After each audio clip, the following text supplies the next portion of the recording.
Good morning. Good morning, everyone. Happy Wednesday. You know what time it is. It's Coffee with Candice time. I hope you have a really great start to your day and an awesome week so far. And of course, I just want to start by saying thank you so much for taking a minute to have a cup of coffee with me. So thank you.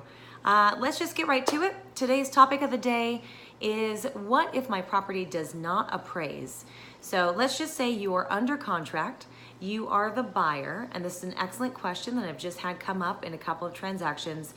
What if the property does not appraise for the purchase price that's been agreed upon?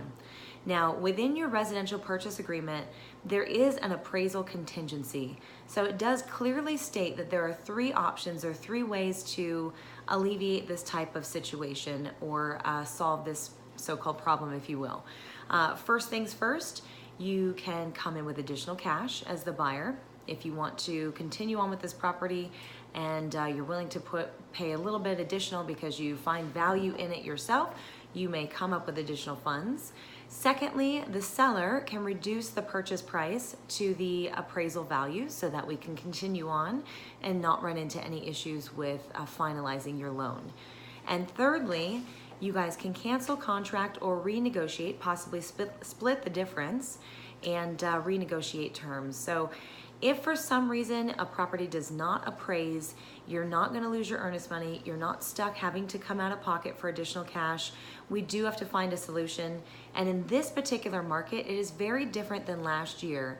So last year, oftentimes more than not, the buyer was just kind of, for lack of a better word, forced to pay the additional cash because it was such a hot market.